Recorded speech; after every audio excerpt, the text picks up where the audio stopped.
মসজিদে আসে, ওয়াজ মাহফিলে যায়, মাহফিল দিলে পরে বলে মাহফিলে যাওয়ার দরকার নাই, সেখানে গেলে শুধু রাজনীতির ওয়াজ হবে। আছে না নাই বলেন?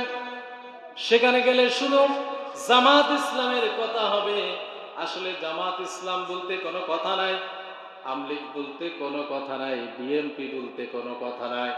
বিএনপি যারা করে তারাও যার বান্দা, তিনি কে? জোরে বলেন। জামাত যারা করে তারাও যার বান্দা, তিনি কে? আমলিগ যারা করে তারাও যার বান্দা, তিনি কে? আমলিগ, বিএনপি, জামাত হোক না কেন, কারোর জন্য কোনো ডিস্টেন্স কবরের বিষয়ে আছে নাকি বলেন? কোনো ডিস্টেন্স নাই। আমল ভালো যার, কবর তাকে ছেড়ে দেবে, ঠিক কিনা কর? আমরা কি আল্লাহর জন্য চোখের পানি ফেলি? বলেন। কেউ কাঁদতে কাঁদতে শেষ, প্রেম করে প্রেমিকাকে না পেয়ে অবস্থা খারাপ, ঠিক কিনা কর? টেনশনে মানে আপনার টেনশন করতে করতে এমনকি চোখের পানি ফেলতে ফেলতে বলে তোমার জন্য চোখের পানি ফেলতে ফেলতে সমুদ্র সৈকত বানিয়ে ফেলেছে। আছে না নাই? প্রেম করে এরপরে কি করে? যুবকরা যারা আছেন সামনে, বিশেষ করে অনেক সময় চোখের পানি ফেলতে ফেলতে একদম লাস্ট ডিসিশন নিয়ে জীবনটাকে ফাঁস দিয়া জীবনটাকে শেষ করে চলে যায়। কিলা বলো?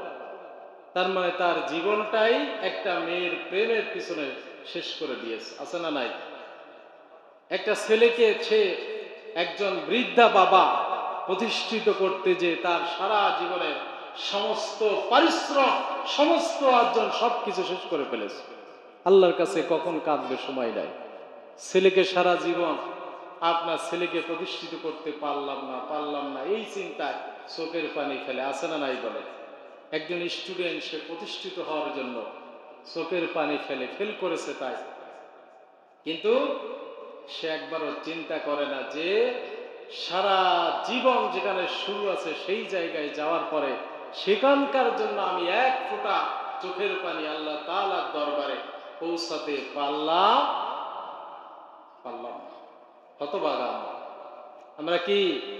হতভাগা। জুম্মার দিন মসজিদে আসে, তাও অনেকে আসে মুনাজাতের সময় চিন্তা করে পেটে ক্ষুধা, হুজুর তাড়াতাড়ি শেষ করে দেখায়। আছে না নাই? মুনাজাত যদি একটু বড় হয়, যে বেটা মিলাদের ইন্তজাম করেছে সে চায় যে হুজুর একটু মুনাজাত বড় করুন, আর যারা শ্রোতা আছে তারা চিন্তা করে যে হুজুর তাড়াতাড়ি শেষ করলে জিলাপিনি দৌড় মারে। আছে না নাই? তাহলে হুজুর তো মহা মুসিবত। হুজুর কার কথা মানবে? হ্যাঁ, বড় করলেও সমস্যা, ছোট করলেও সমস্যা।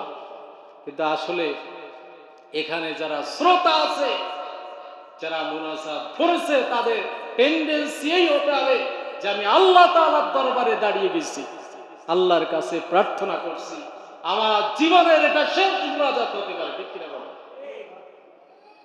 আমার জীবনে আমি অনেক পাপ করেছি, সেই প্রায়শ্চিত্ত করার জন্য আমি আজকে এই জুম্মা পেয়েছি। আগামী জুম্মা আমি আসতে পারি অথবা না পারি। এই টেন্ডেন্সি নিয়ে যখন আপনি আপনার কলবের দিকে লক্ষ্য করবেন, জীবনে অনেক গুনাহ করেছি, যেই গুনাহ আমি আর আমার রব ছাড়া আর কেউ জানে না। আমি যে গুনাহ করেছি মনে করতেছেন হুজুর মনে হয় খুব ভালো নাকি? আমি যে গুনাহ করেছি আমি আমার রব ছাড়া আর কেউ জানে না। আপনি যে পাপী আপনার স্ত্রীও জানে না নাকি? অনেক স্বামীরা আছে বাইরে পরকীয়া করে, স্ত্রীর কাছে এসে দরবেশ সাজে। কি দরবেশ? অনেক স্ত্রী আছে পরকীয়া করে, স্বামী বিদেশ থাকে, স্বামীর কাছে দরবেশ। আছে না না? এই যে আপনি পাপ করেছেন, এই সব পাপের জন্য মুনাজাত করে আল্লাহর সামনে তুলে ধরে আপনি প্রার্থনা করেন, মাবুদ উপায় নাই, তুমি আমাকে মাফ করো, তুমি আমাকে মাফ করো, তুমি আমাকে মাফ করো। এই টেন্ডেন্সি, এই চিন্তা চেতনা কলবের ভিতরে যখন আসবে, একমাত্র তখনই আপনার চোখ থেকে পানি আসবে, ঠিক কিনা বলেন? আর শুধু জিলাপি আর খিচুড়ির চিন্তা নিয়ে মুনাজাত করলে চোখে পানি তো আসবেই না, হুজুরের মুনাজাতও ভালো লাগবে না, ঠিক কিনা কর? হুজুরের ওয়াজও ভালো লাগবে না, মনে হবে তাড়াতাড়ি ওয়াজ শেষ করে নামাজ শেষ করতে পারলেই বাড়ি দৌড়। বিশ্বনবী সাল্লাল্লাহু আলাইহি ওয়াসাল্লাম এবার চোখের পানি সম্পর্কে বর্ণনা করলেন। চোখের পানির মর্যাদা সম্পর্কে তিনি বলতে যে তিনি বললেন, ইন্না দামআতা মিন খাশিয়াতিল্লাহ। জোরে বলো আল্লাহু আকবার। ইন্না দামআতা মিন খাশিয়াতিল্লাহি তুসফিয়া বাহরান মিনান নার।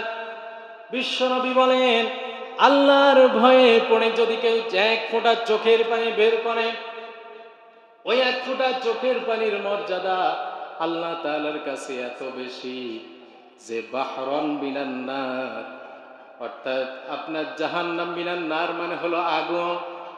আল্লাহ রাসূল বলে, জাহান্নাম যত গভীর হোক না কেন, যত ডিপ হোক না কেন, যত সমতল হোক না কেন, ওই জাহান্নামের গভীর ডিপ আগুন সহ সব কিছু বিশ্বনবী বলেন আল্লাহর ভয়ে যারা এক ফোঁটা চোখের পানি বের করবে, ওই চোখের পানি যত ডিপ জাহান্নামের আগুন হোক না কেন, ওই এক ফোঁটা চোখের পানি দ্বারা সমস্ত সব আগুন যিনি নিভিয়ে দিতে পারেন তিনি কে?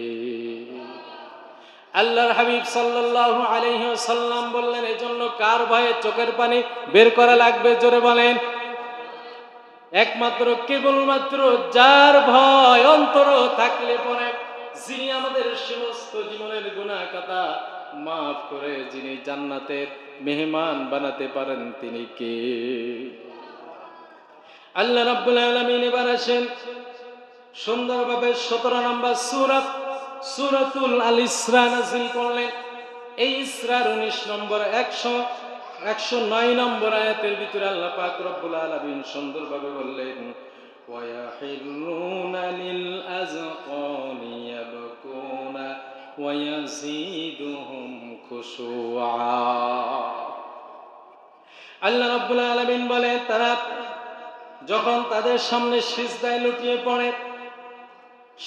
লুটিয়ে পড়ে কাঁদে তারা বিশেষ করে যখন তাদের সামনে কোরআন পড়া হয়। কি পড়া হয় বলেন? কোরআন পড়া হয়। যখন তারা কোরআনের কাছে আসে, কোরআনের কথা শোনে এবং কোরআনের ওয়াজ মাহফিলে যায়, তখন তাদের ঈমান এমন ভাবে কোরআন শোনার কারণে বৃদ্ধি পায় যে তাদের ঈমানটা বৃদ্ধি পেয়ে তাদের সামনে সব কিছু যেন ইসলামিক কাজগুলো যিনি সহজ করে দেন তিনি কে?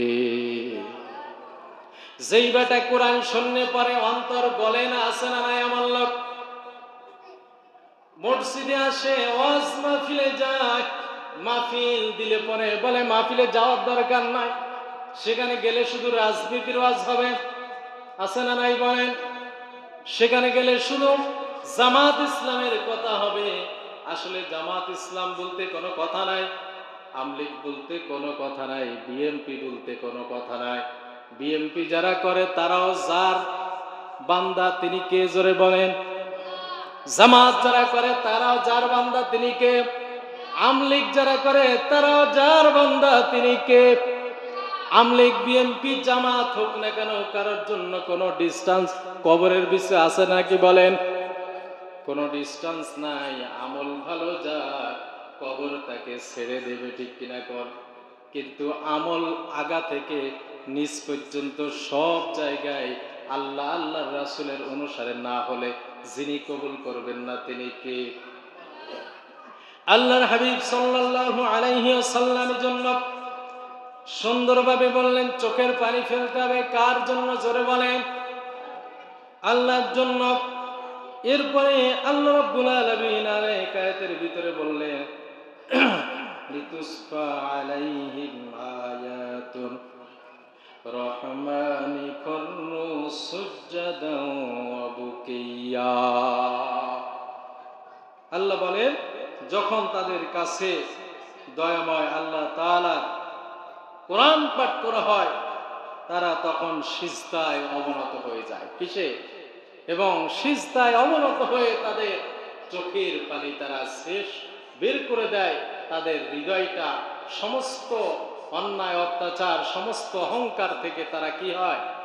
ফিরে আসে এবং হৃদয়টা, মনটাকে নরম করে দেয়। যারা জান্নাতের মেহমান, কারা?